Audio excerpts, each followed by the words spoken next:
Start. Okay. So you switched off. Yeah, start. Okay. So we attended the last class. Okay. At that time, we give you the motivation for adaptive filter. We had some examples. Examples were taken, one from adaptive line enhancer. That was, if you have got a sinusoid which is noisy and you have to filter out, you can use a bandpass filter. But if the frequency changes from time to time, then you cannot go on redesigning and re-implementing the filter. The filter should have the learning capability from the data, so that it adjusts its setup frequency accordingly. So there should be an adaptive algorithm, adaptive mechanism which will learn from the data and adjust itself. That was one example. Another example which I gave was from echo cancellation, which is very valid for telephone and data modem. That is when an incoming signal is coming, which could be either speech in the case of telephone modem, or more importantly, which could be data for data modem. Then instead of going to the receiver through the hybrid, part of the data comes back in the return circuit as an echo, which gets mixed up with the data flowing from this end already. So that gives rise to error. So then we model that hybrid as an echo generating system, as a linear FIR filter of very large order. And by using adaptive algorithm, what we did, we estimated, we identified those filter coefficients. So basically, we emulated this hybrid performance. So we generated an echo and subtracted the echo from the incoming signal. That was, and then since hybrid characteristics changes from time to time, this has to be done adaptively. That was for adaptive line echo canceller. Another very important example, of course, I cannot get into that now. Very important example was discussed. Did I cover that fully? Adaptive equalizer. So that where did I stop last time? Before noise. So quickly, I'll go through that example. That was adaptive equalizer. But those who are coming for the first time today, I cannot, for their sake, go back. Okay. So the channel model. This only I am telling you for the conception of those who are coming only for today, who are joining today. This is only a discrete time model. This is not the actual physical channel. The model was this, that you are transmitting, suppose, some sequence IN, I0, I1, I2, I3 like that. Okay. So this IN, I0, I1, they can take some discrete values from a set of some finite discrete values. That set is called alphabet. It has a finite number of symbols. If you are taking R bit together, so 2 to the power R symbols are possible, so 2 to the power levels. In general, this could be complex in phasor quadrature component, but for our business, we assume this to be real for our business here. And in IN, there is a then equivalent discrete time model of the channel, which we replace by HN. And what you get here is YN. Okay, or maybe I called it XN that day, right? What did I call it? SN, is it? Yeah, this is SN. This HN in general is non-causal, but that is coming because of the way it was generated, the symbols were transmitted. That is, you take a pulse, you trigger the pulse goes, you get pulse gets multiplied by a symbol, say I0, and you measure it at the midpoint of the pulse at a point capital T. But even before that point arrives, you switch on the next pulse, maybe after a second of tau, at a gap of tau. So when you measure the first pulse height, second pulse already is present there. So contribution from future comes. That is how the non-causality came up. That is how this model came up. This is an equivalent model that was derived. This is not the physical channel. It is non-causal in general. And then the whole channel is noisy. There is an additive noise. Instead of showing it present all throughout, we take the entire noise effect and add it separately as a noise component, and you can call it Zn. So, this is what you receive Rn. For the time being, if you assume that Zn is not present, for the time being if Zn is not present, then if Hn is Hz, Z transform, then what you do, you pass Rn through, if you pass 1 by Hz, you should get back your In. Suppose Zn is not there, Hz 1 by Hz is the basic equalizer, it is called linear equalizer. Okay, linear equalizer is a linear system, but there is a problem in the sense, these are the things, I mean, not necessarily part of adaptive filter theory, but I am trying to convey this info to those who work in communication area. Okay, and these are not given elaborately in books. Okay. Normally, when this Hn comes, you remember how the Hn came? It came because of this, that suppose there is a pulse, then future pulses, past pulses, still past pulses, still future pulses, they all interfere here. Their interference goes down as the pulses are further and further away from the central pulse. The interference component is reflected by the coefficient. H0 is the pulse height, okay, at the center point of the basic pulse. Initially we set it to be 1, but the channel distorted it, so it became H0. H1 was the value of the future pulse, or maybe the past pulse, the immediately previous one, as it passes through the point, the center point, this much height. Then H2, H minus 1, H minus 2, like that. So, you understand that this H sequence, since this repetition I am going fast, all these we discussed in the previous class. Okay. H sequence is such, it is a dying sequence on either side.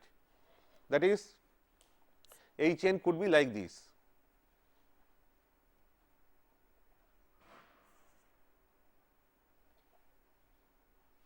Okay. Hn could be like this. Now, so you can approximate by a Riffier filter, isn't it? By an Riffier filter, only thing is this filter is non-causal, so you can place the origin here, all that is fine. So, Riffier filter means it has got only zeros. So, if Hz has zeros, 1 by Hz only has poles, but there is no guarantee that the zeros of this filter or poles of this filter will lie within unit circle. Some could be within unit circle, some could be outside unit circle. So, 1 by Hz is not necessarily causal. 1 by Hz is in general stable, if stable filter, because any real time filter is a stable filter, but it is non-causal. That means 1 by Hz, if the corresponding impulse response is H prime n for 1 by Hz, how will H prime n look like? It will be going again in both direction, but it is a stable system. Stable means mod of H prime n, if you sum, it is finite. That means H prime n has to die out, it cannot remain steady, then it is not summable. For any stable system, impulse response is absolutely summable, means impulse response is always dying down. It has to be always dying down. In fact, all the in the analog case, if you deal with RC circuit, RL circuit, you see all those e to the power minus t by RC, RL RT by L, e to the power minus, all those are dying. Those are basically impulse responses. They have to die out so that they are absolutely summable. So that means this will die out. So you can truncate it up to some point n minus 1, and on this side also. It is not necessarily symmetric on both sides up to this. Okay. So that means 1 by Hz is this filter, and which is non-causal. Non-causal filter in general cannot be implemented, but suppose I shift the origin here. I shift the origin here. That means what? Output will be delayed. That is, if I delay this, if I shift it, if I delay this entire thing, so that this fellow goes here. Are you following this? If I shift it to the right by n minus 1 points, that means origin actually will go here, it becomes causal. But if I delay it by n minus 1 point, that means here I will be multiplying this by z to the power some amount, isn't it? Time domain shifting right means this, and therefore Rn, if its Z transform is Rz, capital Rz into this into z to the power minus of this. That means from previous output whatever I was getting, that will get delayed by n minus 1. So, previous output was exactly In, now it will be delayed. So, what will come out is In minus this, but this is fine with me. because it is only a delayed version of what actually was transmitted, no loss of data. Okay. So, but this introduction of this factor makes it causal and therefore realizable. Okay. This is where I think I stopped last time. Okay. Introduction of this delay factor, that makes it this thing realizable. Okay. Now, how does, if you want to construct this filter, you must know Hz. Hz comes from the channel model. That means you must know the channel, you must know how the pulse values are, what the pulse values are, how the pulse values came. Originally there was a pulse P of t that passed through the channel, physical channel of impulse response H of t, convolved, original pulse was distorted, zero forcing condition was destroyed, new pulse P prime t came, thus pulse values at various points, they gave rise to the samples H0, H1, H minus 1, all that were discussed last time. So, to know those values, you not only have to know original pulse Pt, but you must know the channel, then only you can find out P prime t. Okay. But channel is not known to you, further channel characteristics changes from time to time. That means, I have to try on adaptive means, which will learn from the incoming data about the channel impulse response and adjust itself. That means, what I will do, this Rn I will pass through an appropriate filter, FIR filter of coefficients W0 dot dot dot Wp. How many coefficients? The W0 will be for this, W1 for this, W2 for this, dot dot dot Wp for here. Okay. I want this impulse response to come up. I want this impulse response to come up there, but I do not know this impulse response because I do not know the channel. So, what I do, I arbitrarily start with some values for this. Total number of points here how many? 2 into n minus 1 plus 1, whatever it is, you call it p plus 1, W0 to Wp p plus 1. Okay. So, I have to find out these ones. So, what I will do, I do not know what their ideal values as shown in figure are. So, I start with arbit values. I filter them, find the error between what? I want the output to be this, but I did not get the actual impulse response of this filter. So, I will get something else, not this. So, this will be my what is called desired response.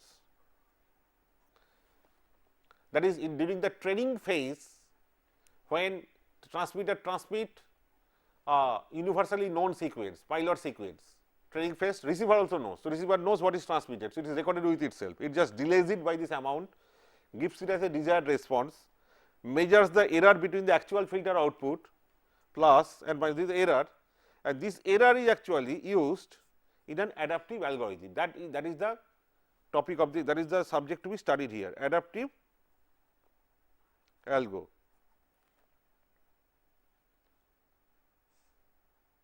Okay. And this adaptive algorithm, what will generate? It will from these weights, actually we show by this.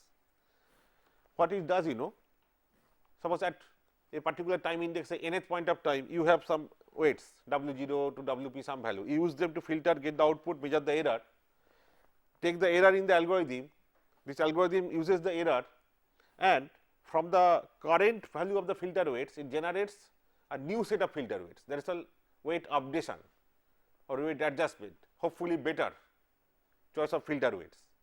And then again you filter this, again measure the error, and again feed it back to this adaptive algorithm, it again adjusts it further. Purpose is that to bring this one as close as possible to this, because I want this output to be this actually, I want these filters to be this only filter, isn't it.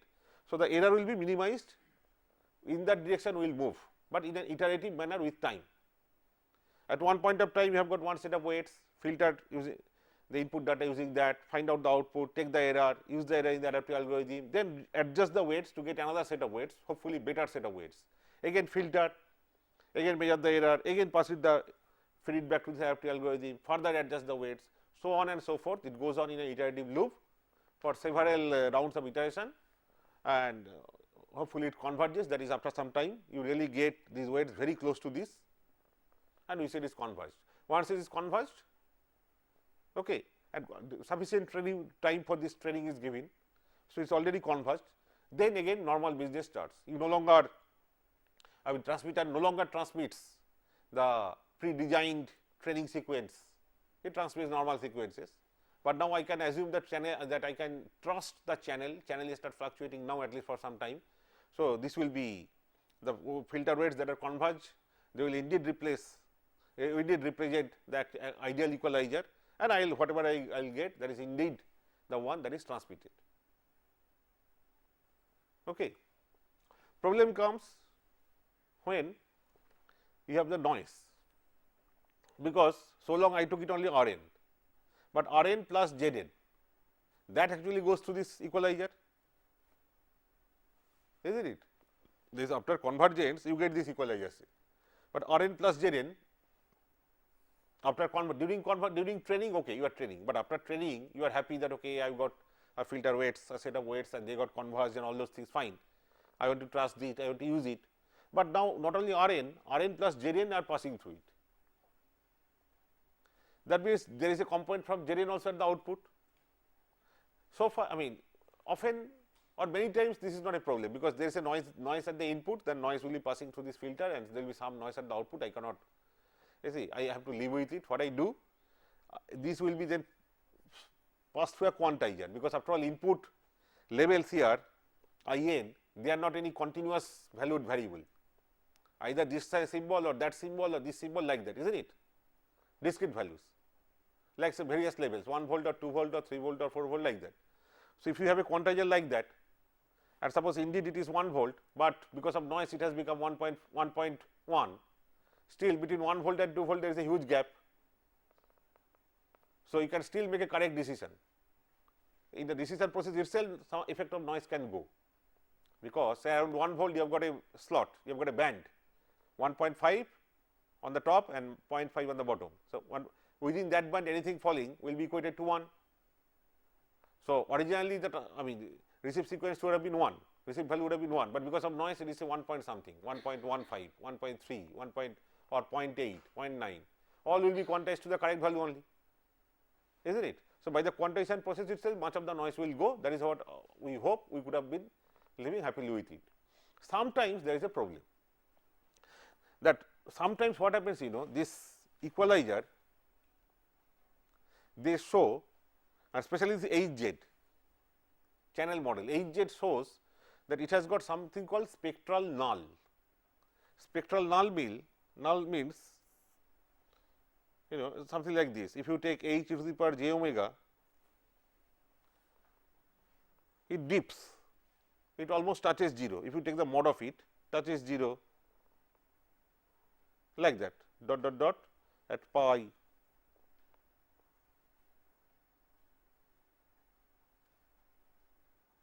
like that. Okay. Sometimes it happens, it either goes absolutely to 0 or very close to 0. What does it mean on HZ?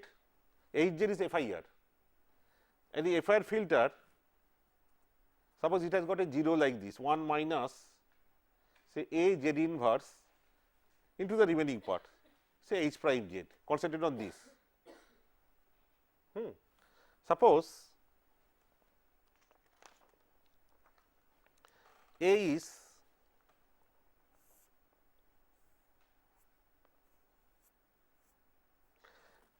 one minus A Z inverse means where is the root? 1 by A, is it at 1 by A, sorry at A, sorry, root is at A, is Z inverse, root is at A. Now, suppose A is, this is a unit circle and A is within unit circle, but very close to the unit circle. This is where your A is, this is A, and A is a complex number. So, therefore, this much is the magnitude of A, and this is the phase angle could be say theta. Okay. Now, H z I am repeating again was this, some H prime z. So, if you want to find out the frequency response, it will be 1 minus A e to the power minus j omega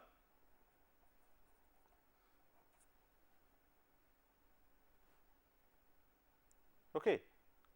This now suppose omega is changing, I move omega from 0 to 2 pi or minus pi to pi, any DTFT, any frequency response is periodic over 2 pi, all of you know, isn't it? That is basic DSP. So, it is enough to plot it from minus pi to pi. So, suppose I started at 0. So, that means 1 minus this a e to the power minus j omega. Okay. If you want, you can write it this way also, e to the power j omega, sorry, e to the power minus j omega, e to the power j omega minus a. This part concentrate on these factors. At omega equal to 0, obviously at any omega, this guy's magnitude is 1. This is one phasor, this is one phasor. This is a phasor difference, this much. When omega is 0, this minus this. So, this much. Then as omega increases, you are say here, then this much. So, the corresponding magnitude and phase that will determine, you will write it as a complex number. So, the corresponding magnitude part will come and a phase part will come. Slowly omega is increasing. As you see, as you are going closer to the point, the magnitude part of that phasor, difference phasor is decreasing, isn't it? And when you are aligned, that time the magnitude part has the minimum value. In fact, if this A is almost on the unit circle, magnitude part of that phase difference phasor will be almost 0, which means you will have a situation like this. Net magnitude, if you take the mod of this, there is mod of this, mod of this, mod of all the factors. Okay. So, mod of this transfer function will touch 0 or will become very close to 0. So, that means these spectral nulls indicate presence of roots, that is zeros, very close to unit circle in the z plane. Okay. Now, if that be the case, I was discussing Hz. So, this equalizer is 1 by Hz. So, that means there will be spectral peaks, zeros became poles, isn't it? Earlier it was just the phasor, the magnitude, the difference phasor magnitude, that is close to 0. So, overall magnitude of the response was 0 or very close to 0, but now it is not Hz, it is 1 by Hz. So, it is like 1 by 0 or 1 by something very close to 0. So, that will shoot up to infinity is a peak, isn't it? So, that means 1 by Hz into z to the power minus something, say minus some constant k. If you call it say h prime z, that means this will have peaks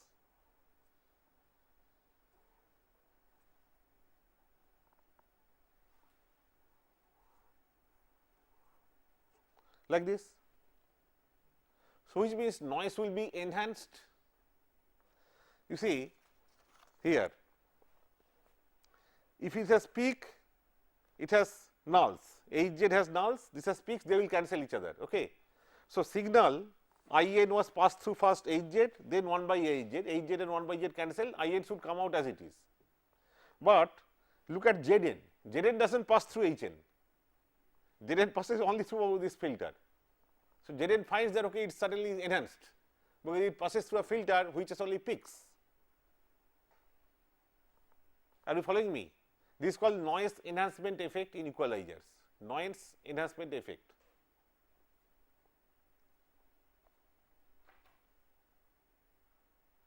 Okay. To cancel that, a modified form of equalizer is used, which I will just discuss and then I will get into the proper theoretical beginning of this course, because we are still going through the examples. That equalizer is called adaptive decision feedback equalizer. Normally, decision feedback equalizer, if it is made adaptive, it is called adaptive decision feedback equalizer. For the time being, again, I was not dealing with adaptive, because I assume 1 by Hz to be given, Hz known, 1 by Hz known. Adaptive part I did not, I had it separately. Okay. So, decision feedback equalizer, decision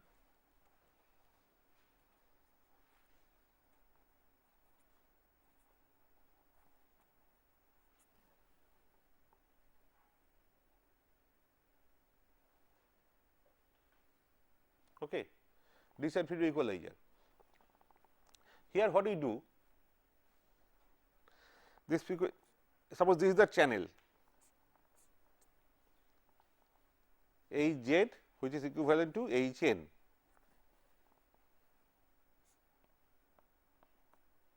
IN is going through this.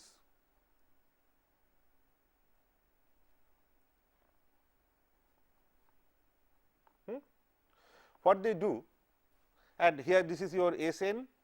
For the time being, I do not add the noise part. Otherwise, I would be adding a noise part, J and all. For the time being, I will add later. What they do, you first use, these are the receiver side, first use what is called FFF. FFF means FIR filter called feed forward filter, just an FIR filter. You have to design it carefully.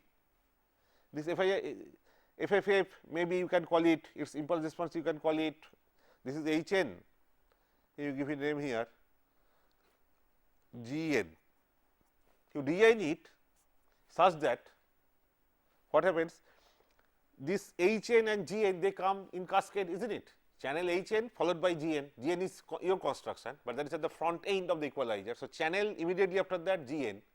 So, what is the overall impulse response? That is HN convolved with GN. At least you have done, some of you have done analog, and electrical people already know some DSP, I suppose, isn't it? Our students do not know, there is a but electrical know.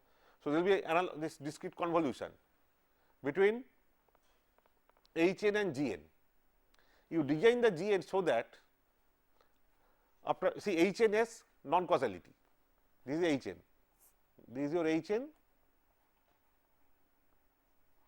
say something like this, and you are convolving HN with GN.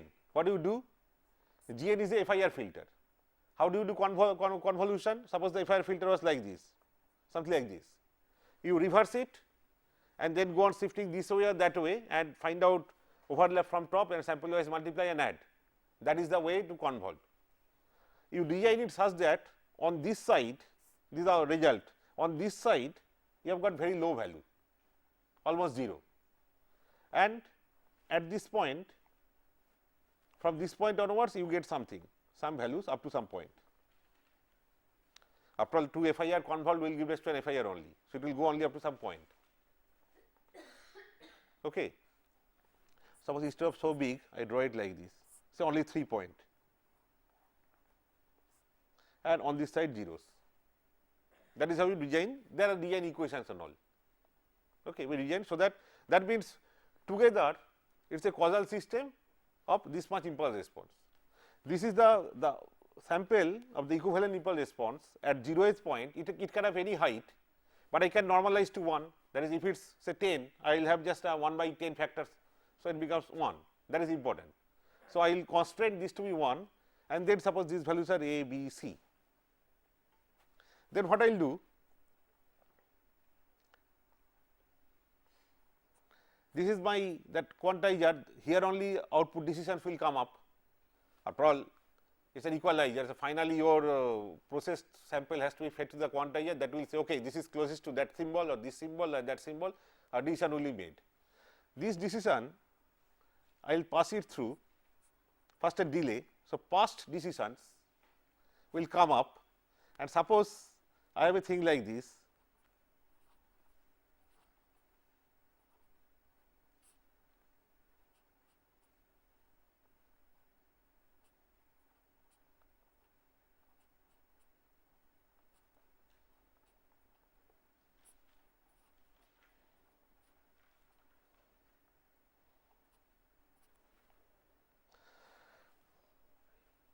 What does it mean? Suppose past decisions are correct, suppose till this point of time your past decisions, that is decisions are correct. Right now you will make a correct decision, present decision, that I am coming later, but after this delay here past decisions will come. Suppose past decisions by hook or crook are correct, say. They indeed correct values of IN which are transmitted are were detected like that, at least past 3. That means, here I have got correct value of IN, here I have correct value of IN, here I have correct value of IN, and they are multiplied by A, B, C and added, and then if this addition I subtract from this guy, what will I get? Look at this, these two together were forming this cascade, 1 A, B, C. That means, IN pass through just a simple system, FFT system 1 A B C, that came up here. What is that then? I 0 into 1 plus A into I n minus 1, sorry, I n into 1. Can you see, or I have to, convolution, or you have to reverse it and shift it to the point n. So, I n into 1 plus I n minus 1 into A, I n minus 2 into B, I n minus 3 into C, that summation will come up here. That summation will come up, but here if I assume correct value of I n minus 1, n minus 2, n minus 3 available here, then they will be multiplied by A, B, C. Okay, they will be multiplied by A, B, C added, they will multiply A, B, C added and subtracted. So, what will be left here? No, I n into 1, only I n will be left, only I n will be present, isn't it? First portion I n minus 1, I n minus 2, that component is exactly subtracted. So, only I n will be left, and you pass it to the quantizer, it will happily quantize it to the I n, and it will be forming a loop in which it will work. And here I am no longer nowhere inverting the channel. So, even if this channel has zeros close to unit circle, I am not having that constraint that okay, zeros here become poles here, and therefore spectral null means spectral peak, and therefore noise enhancement. So, even if there is now noise added, some noise will propagate here and therefore here, but the spectral peak kind of thing will not come up, isn't it? So, in that quantization process, I can assume that noise effect to be minimized. It is a beautiful technique, This is called decision feedback equalizer. Now, here again FFFGN and these coefficients, actually this is another FIR filter, isn't it? Input multiplied by A, one delay multiplied by B, another delay by C. This is another FIR filter. This is called FBF, feedback filter. So, this GN and FBF, these coefficients, how are they found out? First, here I assume that Hn is known, and therefore you design an GN, so that you get things like this. And once this is known, then you take out A, B, C, and from this coefficient, isn't it? But that means you are assuming Hn to be known. But when in the case where Hn is not known, then again adaptively you have to find out Gn and this. Okay, that will make it adaptive decision feedback equalizer. So, this is another very important example for adaptive filter. There are plenty. Another example I forgot to mention today. Another example I gave that day, that was a smart antenna, beamformer. That is, in the same cell, I can give same frequency to two users located at two different directions, but by adjusting the antenna gains, I can form a beam in one direction and null in another direction. So that even though two users are using the same band, I can hear only one, other person cannot interfere, and if this person is in motion, my beam should lock onto them, so it has to be adaptive. That is called adaptive beamforming. In the last class, I gave that example too. This gives you enough motivation, but I suggest that you go through the book by Heikin or Farang, or there is a book by the father figure of LMS algorithm called Widrow, Bernard Widrow and Stons. That is adaptive filter book. Plenty of copies are available in the library. And he gives lots of examples, very practical, very useful examples. On each example, there can be a course. Okay, so just to get more and more practical motivation, you can go through some of the examples, very nice examples, and you can implement them in lab also. Okay. So, I will not go through this example thing anymore. What I will do, I will now get into the theory of the course. I tell you beforehand that this will be a mathematical course. Okay. Any question, Rajat? Okay. No, you can go, if you want you can go, but let me go on with recording. Okay. This is a mathematical course. The mathematics that is required will be developed, almost like physics. We will develop without diluting any rigor. Everything will be developed, everything will be proved, but you have to have that love or interest in mathematical things, mathematical thinking, mathematical derivations. Our purpose will be to derive adaptive filter algorithms. This is a course on derivation of and also some performance analysis of adaptive filter algorithms. Okay. And domain is mostly statistics or stochastic process, because most of the time we will be optimizing something called mean square error. And the moment you have mean square error variance, immediately the E operator will come up, and therefore all statistics will flow in. So, we have to start with some elementary notions of stochastic process and all.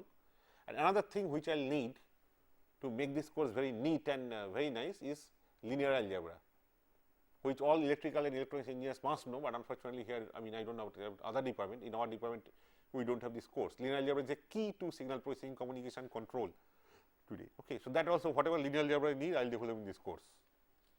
Okay. So whatever the amount of time that is left today, let us start with this stochastic thing. I am assuming you already know probability, statistics and all, but then I have to develop the things the way I want. You all know, say if we take a continuous valued real variable x, you know it has got a probability density p x, which is a non-negative function. What does p x means? P x into d x will give you the probability of the random variable x to lie. There will be, I am not writing everything, because then on writing I will be wasting too much of time. I am trying to go fast on this initial portion. I will not go so fast definitely when I go further, because things where I find there are repetitions or things which I expect students to know, I do not want to go slow.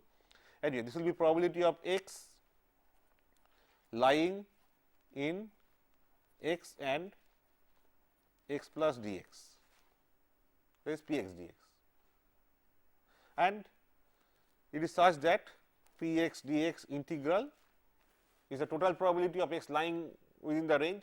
So, it has to be a global constant independent of whether it is x or y or any other random variables. That constant is taken as 1, all of us know that. Then if x and y, they are jointly random variables, two parameters which are random, but which have got some dependence between them, say temperature and humidity. So, then p x y is a joint probability density. What does it mean? That this into dx dy means the probability of x y lying in x and x plus dx simultaneously between y and y plus dy and simultaneously. Okay. So, once again if you double integrate it over the entire range of x and y, you will get, you have to get the same constant y and all that. Okay. Then you, instead of double, you can have multiple p x y j du v like that. So, okay. Next is, if instead of p x, suppose every time you are measuring the random variable x and there is some function given to you f of x, sin x, cos x, any some function. Every time x takes a value, you evaluate the function. So, that function also is random, because this argument is changing randomly. So, what is the expected value of the function?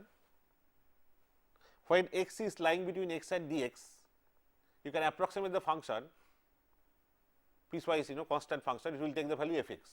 But what is the, what is the probability? That times p x, isn't it? F x into, if its value will be f x, between x and dx, the function will take the value f x. I am doing that piece. Are you following me, or I have to draw? Suppose it is like this, you are here x, and between x and dx you are approximating it. Its value is f x, because dx is infinitely small. But what is the probability that I measure x and I get this much of f x? That means that into p x dx. Okay. So, that is the probability of x lying in this range. So, what is the expected value? That we integrate, okay, over the entire range.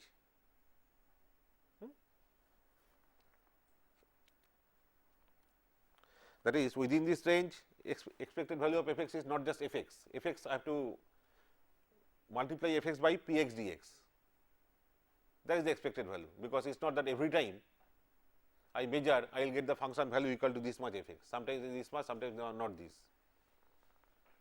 So, what is the probability of that function taking this much value? It is not f x, because always you will not get f x. So, it is f x qualified by another amount, modified by another amount, that is that p x dx. That is for any two, between any two value. So, if you have to do it from minus infinity to infinity, then we will get the average value of f x, is it average value.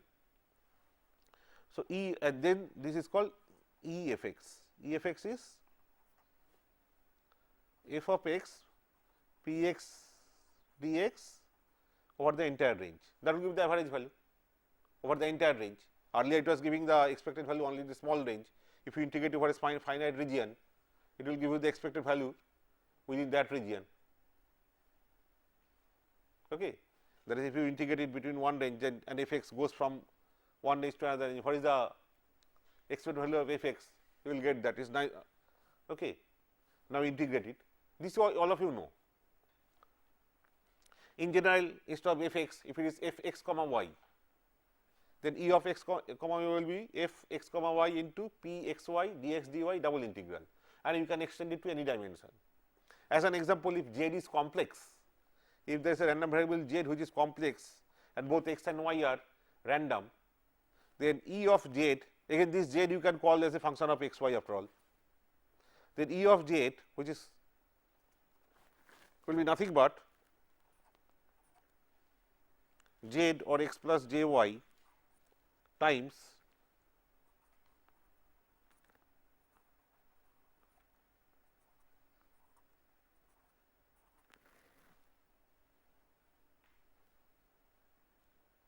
okay.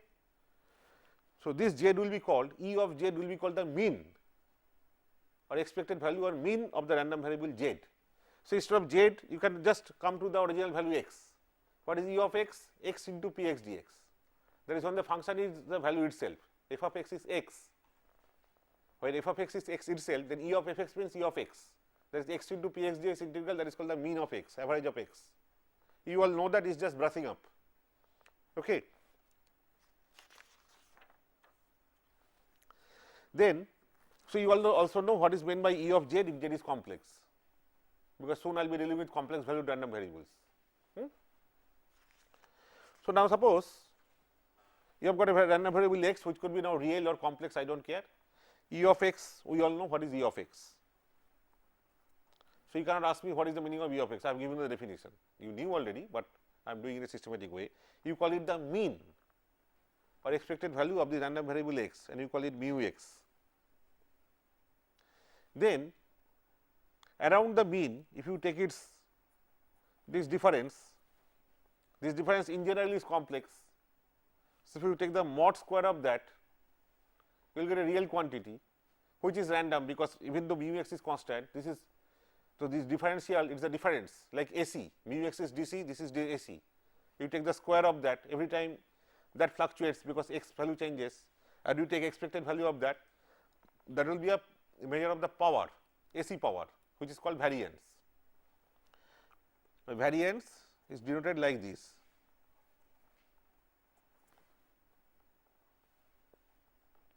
Okay. Then, if you take two random variables, jointly fluctuating random variables, may be complex x, y, and if you take this quantity,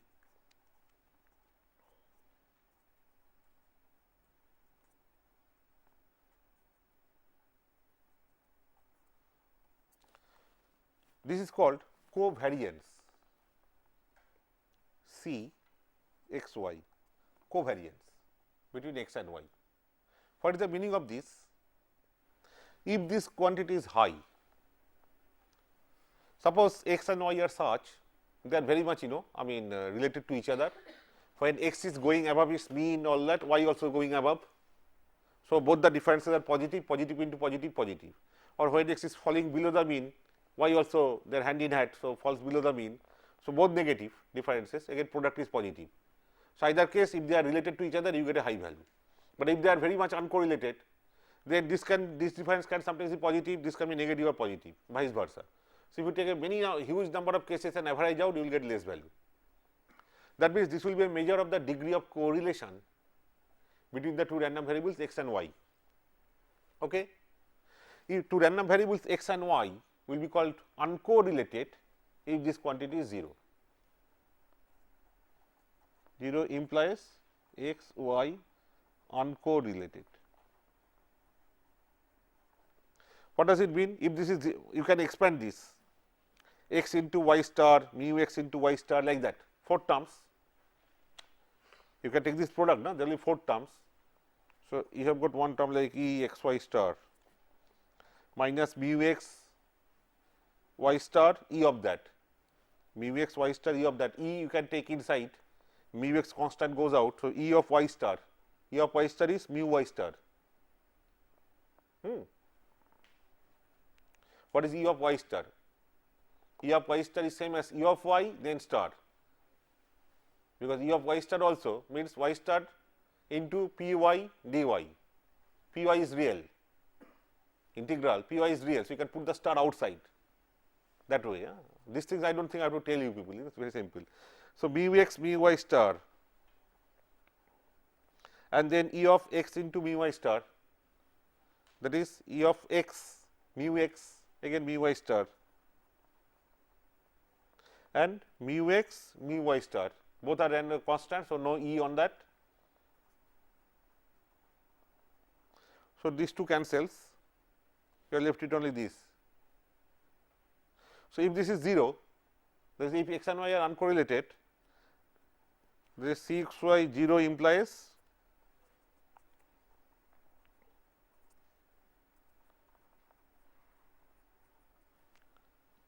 okay. If uncorrelated, then this quantity E x y star, this is called correlation between x y, denoted as R x y, correlation between x y. The order is important when they are complex, between x and y, that means x first y second star on that, between y and x means y first y second star on x. So, this order is important in the case of complex variables. Of course, for real x y and y x are same, no conjugate and all that, so you get the same thing, but for the complex case x y star and y x star are two different things. Okay.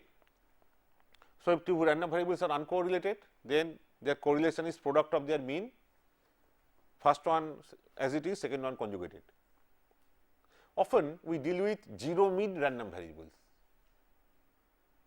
Often we deal with 0 mean random variables. In that case, if they are uncorrelated, if two 0 mean random variables are also uncorrelated, that means correlation will be equal to 0, because 0 mean 0 mean 0 into 0, isn't it?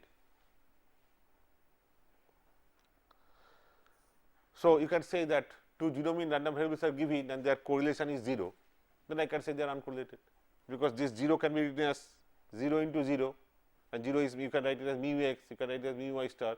So, this formula is valid. So, that means they are uncorrelated. If two 0 mean random variables also have 0 correlation, then I can say they are uncorrelated. If their correlation is 0, they are called orthogonal.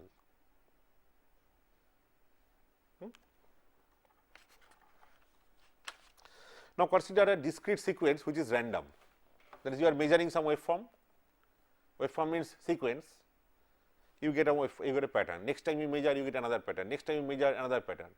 Every sample, say nth sample in each pattern is not repeating its value in all the cases, it is fluctuating. So, any sample is a random variable, changes with observation to observation.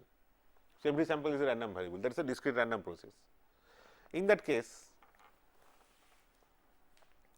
you take out say any particular one E of x n,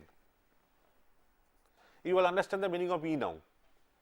E changes from case to case, mind you, like here it is simply if you take all this variable x, multiplying that by the corresponding probability density and integrating.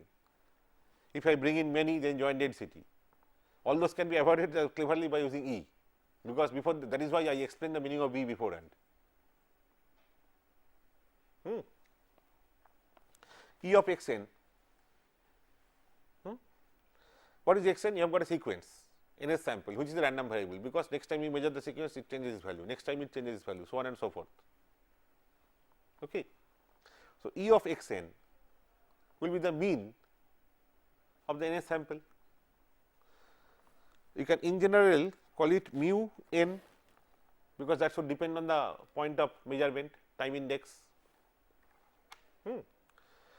But often we model this random sequence is a stationary process. If it is first order stationary, it means this fellow is random, but its randomness is homogeneously distributed along this axis.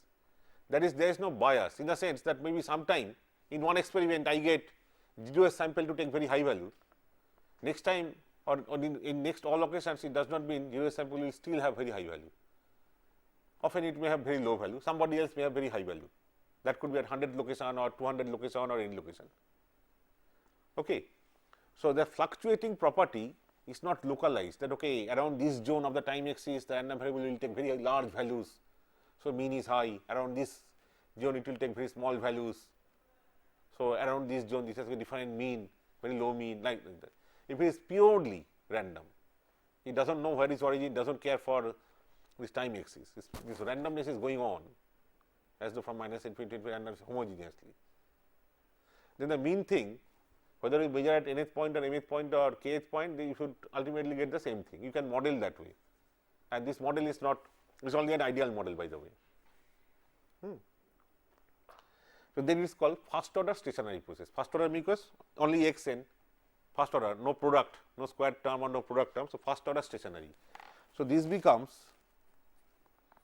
mu means first order stationary, n goes.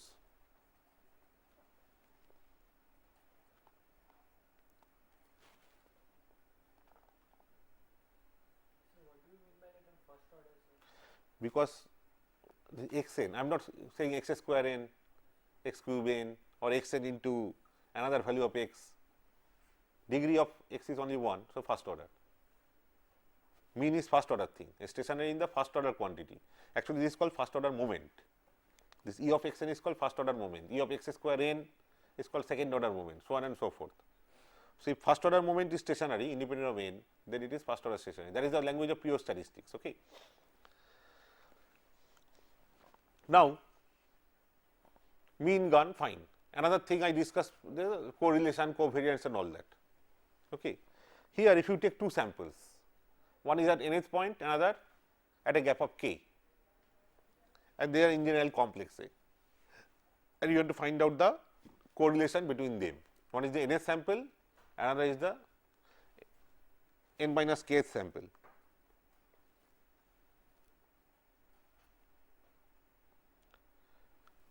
Okay. So, first guy, second guy put a star if in general they are complex and take an expectation. So, this quantity in general should depend on what? The 2 points, nth point and n minus k means kth point, kth value, n is already known. So, it should be a function of two indices n and k. But suppose again I feel that, say that you see this degree of correlation which is given by this degree of correlation between these two samples. If I say that look, the process is such, its correlation property between samples should depend only on the gap, how far or how close, not where exactly they are located, whether they are these two or these two or these two or these two, because that correlating property also does not depend on particular zones of the time axis. That is, two samples are highly correlated or very less correlated, that should not depend on where in the time axis you are observing them. That should only depend on how, at what gap are they located, straight. If you model that way, then it should become only a function of k, and then it will be called, and this is a second order thing, product. There are only one term here, it says x square actually, second order, isn't it?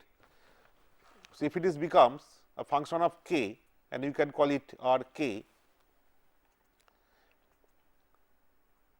then it is called r k. Now, if the process is such, this is one extra thing, that is both first order stationary and satisfies this, then only it will be called second order stationary. But second order takes care of that, this is a subset of this. Okay. So, second order stationary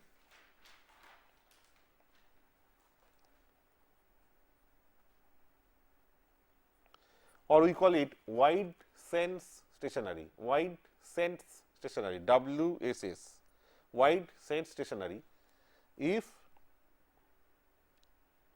both the things are satisfied. E x n is just mu independent of n, the stationary in first order, and E is only a function of the lag k. The gap k is called lag, LAG, lag variable. Okay. This correlation has some properties, unfortunately time is just couple of minutes. You can see one thing, what is r minus k?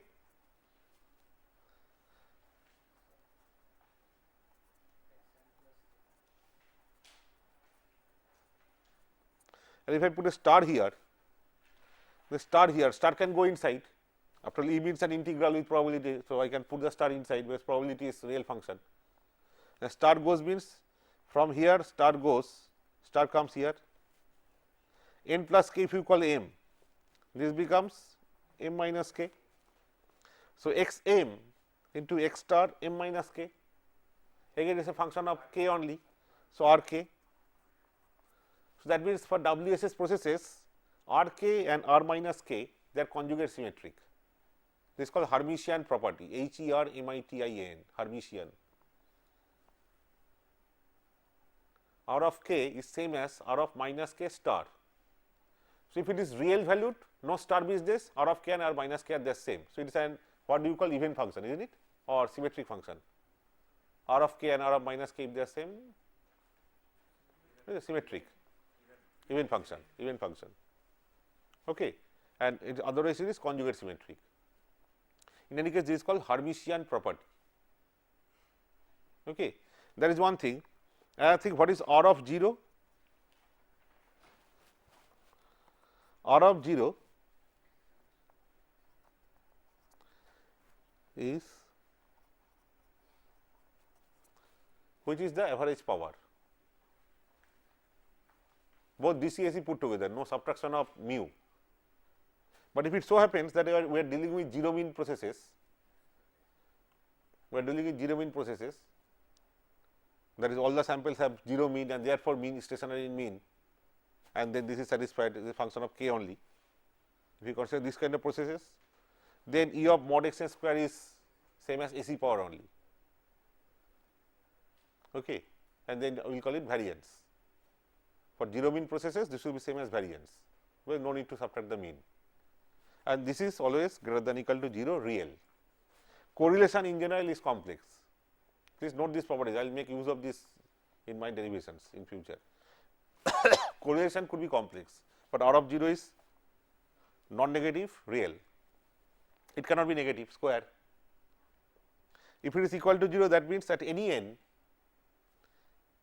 E of mod x n square equal to 0 means at every trial take up any sample, it will take only 0 value, then only expected value also can be 0.